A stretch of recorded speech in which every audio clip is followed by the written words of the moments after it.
como todo primeiro contato de algum método utilizado, nós vamos primeiramente adentrar na parte histórica da tomografia computadorizada. E a partir dela, compreendendo, pessoal, os aspectos históricos, nós vamos começar a compreender um pouco, até nós chegarmos nos aparatos tecnológicos, que é o que nós temos hoje. Nós vamos ter aí já uma contribuição para a tomografia computadorizada já em 1917, que foi quando Johann Radon, um PhD em matemática, que desenvolveu a conhecida, que mais influenciou e contribuiu para o que nós temos hoje na tomografia computadorizada, que foi a transformada, claro, de Radon. Radon, que futuramente seria a base para a tomografia, pois demonstrou que um objeto tridimensional poderia ser reproduzido a partir de um conjunto de projeções. Então, já a partir dessa ideia, Johann Radon, que veio a falecer em 1956, nem imaginaria que iria contribuir com um método tão revolucionário na época de 1970.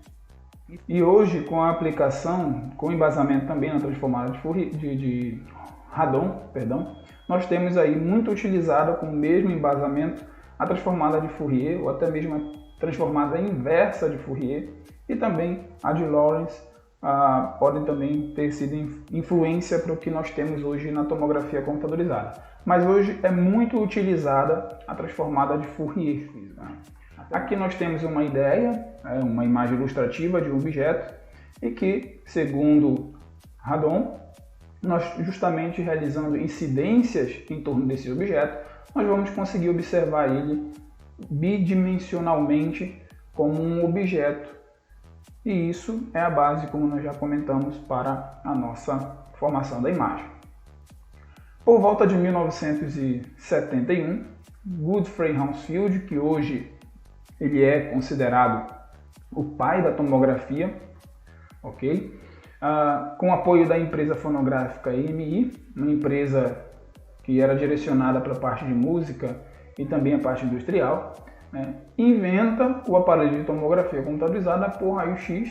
Olha só, mais uma vez uma boa informação, a tomografia vai utilizar o raio-x, e com a mesma ideia da incidência ao longo do objeto, nós vamos conseguir formar a imagem.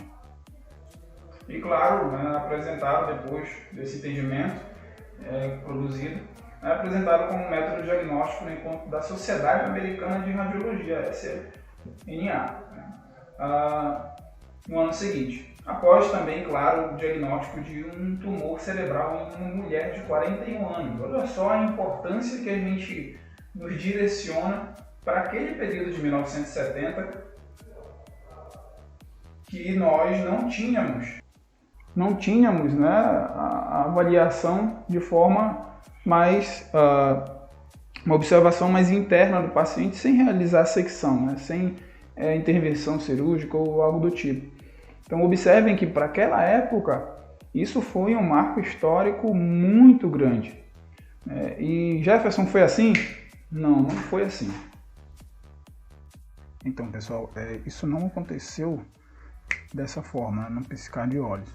Até porque a gente, antes do desenvolvimento da tomografia em 1970, a gente precisa compreender o seguinte, que antes disso, em 1963 aproximadamente, em 1964, um outro físico e matemático, o Alan Comarch, é muito interessante, muito curioso que ele estava realizando nesse período, ele estava estudando a distribuição dos coeficientes de atenuação do corpo para que o tratamento na radioterapia pudesse ser mais bem direcionado na região, ou seja, na massa tumoral, que é o que a gente tem hoje dentro da radioterapia, atingir a massa tumoral e atingir muito menos ou menor possível os tecidos adjacentes, que são os tecidos sadios.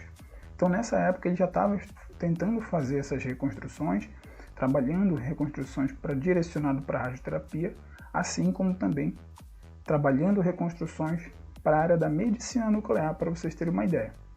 E nesse entendimento ele acabou melhorando os conceitos de reconstruções das imagens, utilizando os computadores, que era o grande fascínio do Godfrey Hounsfield, e aí eles acabaram se associando para a elaboração desse conjunto, que é a tomografia que a gente tem hoje.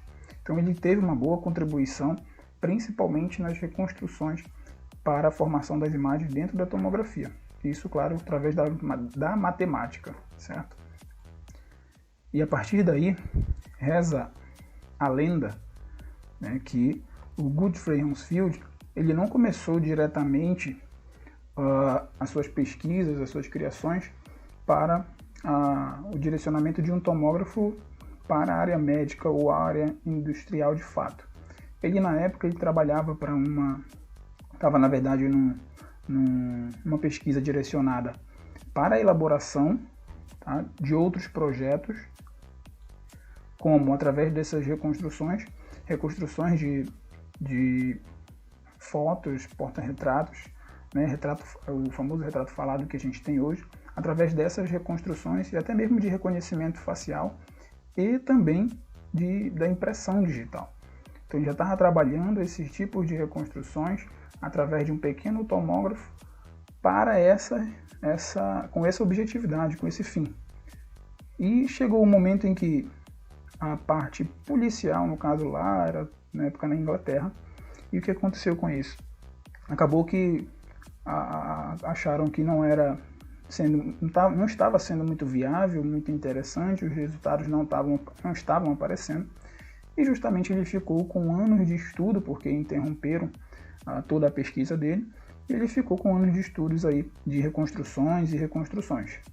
Até um certo momento em que entrou um cara fundamental para que a gente possa ter hoje os nossos equipamentos de tomografia, que foi um neurocirurgião chamado de James Ambrosio.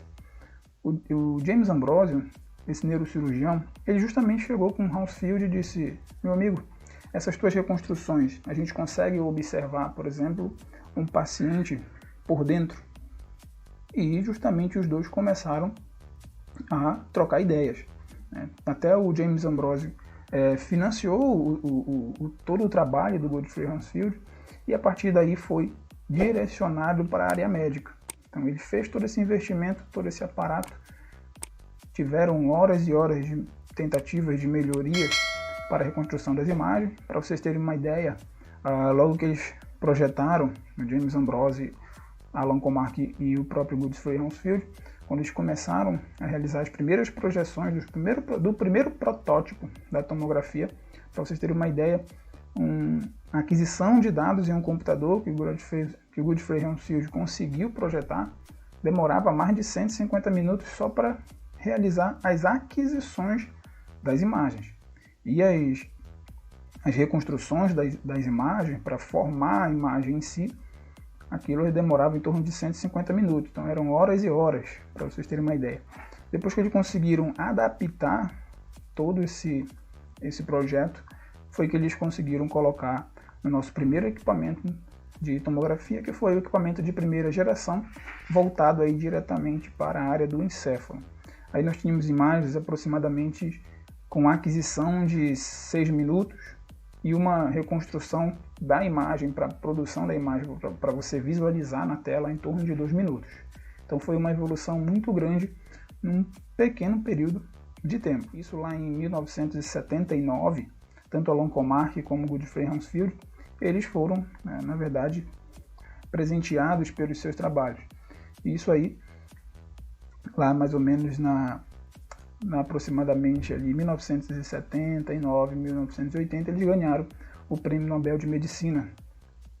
Se justifica, claro, pelos seus trabalhos desenvolvidos dentro da tomografia computadorizada, que a partir desse momento, naquela época, revolucionou, porque você conseguiria ver o paciente de forma bi- e tridimensional por dentro, sem realizar nenhum tipo de secção no paciente, nenhum corte cirúrgico no paciente, para você abrir este paciente para você ver o que está acontecendo dentro dele. Então, cabe a gente se colocar no lugar, naquele momento, naquele ponto histórico, e entender o quanto isso impactou, até mesmo para a sociedade.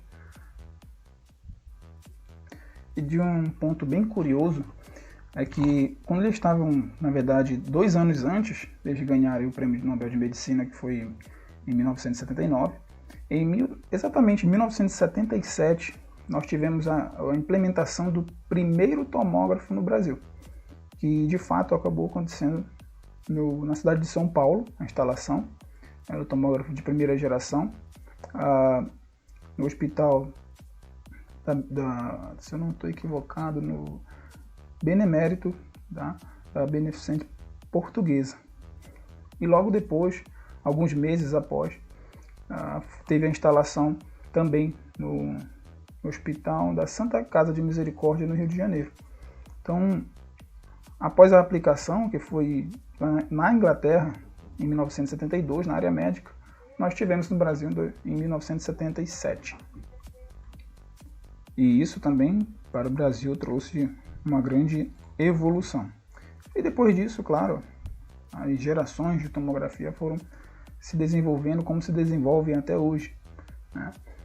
Mas naquele período, a busca era, na verdade, por equipamentos apenas mais rápidos, que conseguissem produzir um maior número, né, um quantitativo maior, entregar um quantitativo maior de exames, sem se preocupar com dose. Hoje, na verdade, já é tanto a utilização para um equipamento mais rápido, entregue um exame em menor tempo, mas também que consiga entregar uma menor dose possível para o nosso paciente. E a partir daí eu trouxe aqui para vocês fazer um breve comparativo, né, do que nós tínhamos já naquela época de tentativa antes mesmo de aplicar no paciente. Então aqui tinha um objeto, eles realizaram com imagens com 32 pixels, 64 pixels e 128 pixels.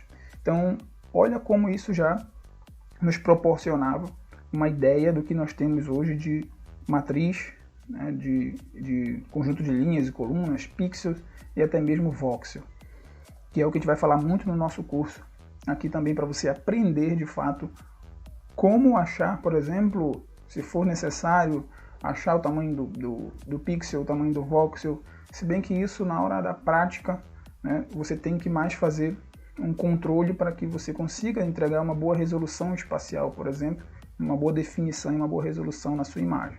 Então aqui, observe que você tendo uma menor quantidade de pixels dentro da sua imagem, você vai ter uma imagem mais borrada, com menos definição.